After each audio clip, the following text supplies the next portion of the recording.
யாருன்னா சொன்னது ஒரு நல்ல லைட்டிங்ஸ்க்காக ஒரு ஃபால் சீலிங் கண்டிப்பா போட்டே ஆகணும்னு சொல்லிட்டு நம்ம ஃபால் சீலிங் போடாமையே ஃபால் சீலிங் போட்ட மாதிரி ஒரு லைட்டிங்ஸ் வந்து நம்ம கொண்டு வர வைக்க முடியும். அதை எப்படி கொண்டு வரணும்னு சொல்லிட்டு இந்த வீடியோல 3 ஸ்டெப்ல நான் சொல்லியிருக்கேன். முதல் விஷயம் என்னன்னு பாத்தீங்கன்னா சர்ஃபேஸ் லைட்டுங்க.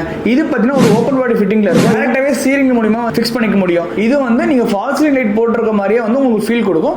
நெக்ஸ்ட் ஒன் பாத்தீங்கன்னா வந்து ட்ராக் லைட்டுங்க. இது பாத்தீங்கன்னா உங்களுக்கு யூஸ்வலா வந்து ரெசிடென்ஷியல் யூஸ் வந்து உங்களுக்கு ஃபோக்கஸ்க்காக யூஸ் பண்ணுவாங்க. இன்னொரு விஷயம் என்னன்னு பாத்தீங்கன்னா ஒரு போட்டோ ஃபிலிம்ஸ் இது மாதிரி விஷயம் வந்து ஹைலைட் பண்றதுக்காகவும் வந்து இந்த லைட் வந்து நீங்க யூஸ் பண்ணிக்கலாங்க. அதிகமா ரெஸ்டாரண்ட்ல இந்த ட்ராக் லைட் யூஸ் பண்ணிட்டு இருக்காங்க. இப்ப இருக்க நடைமுறையில பாத்தீங்கன்னா இந்த ட்ராக் லைட்டோட முக்கியத்துவம் வந்து ரொம்பவே அதிகமா இருக்கு. இந்த ட்ராக் லைட் வந்து டைரக்டா வந்து நீங்க சீலிங்ல ஸ்க்ரூ பண்ணிக்கலாங்க. சோ தேர்ட் ஒன் என்னன்னு பாத்தீங்கன்னா ப்ரொஃபைல் லைட்டுங்க. சோ இது பாத்தீங்கன்னா வந்து நம்ம ஃபால் சீலிங்ல அதிகமா யூஸ் பண்ணிட்டு இருக்கோம். இதோட திக்னஸ் எப்படி வரும்னு பாத்தீங்கன்னா ஸ்டார்டிங் ஃப்ரம் 17 mm ல இருந்து 1.5 inch வரைக்கும் இந்த திக்னஸ் இருக்குங்க. இந்த 3 விதமான லைட்டிங் யூஸ் பண்ணும்போது உங்க வீட்டுக்கு ஃபால் சீலிங் போடாமயே ஃபால் சீலிங் போட்ட மாதிரி லுக்ஸ் வந்து கொண்டு வர வைக்க முடியும்.